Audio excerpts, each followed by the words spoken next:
10 jeunes filles pour une couronne très convoitée, celle de Miss Tahiti.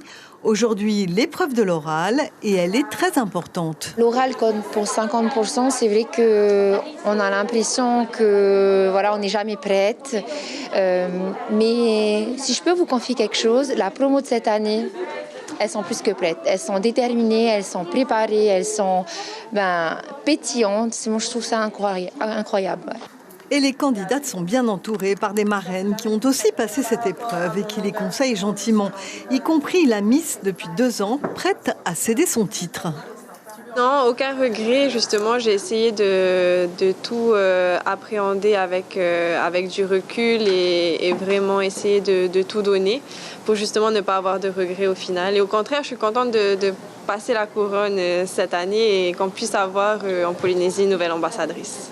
Le jury n'est composé que de femmes, principalement des anciennes Miss qui ont des attentes très différentes. Ça va vraiment être sur la spontanéité, le côté naturel. Voilà.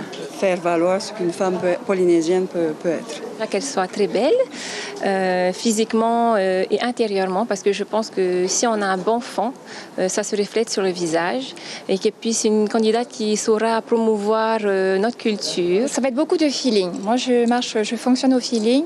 En fait, je n'ai pas forcément de critères comme ça, mais moi, j'attends à ce que la future Miss soit quelqu'un de simple, d'authentique. J'ai fait une liste de questions, oui, parce que j'ai essayé de voir quelles sont celles que j'aurais aimé qu'on me pose ou en fonction de l'actualité, quel est l'avis que j'aimerais découvrir les candidates en fait.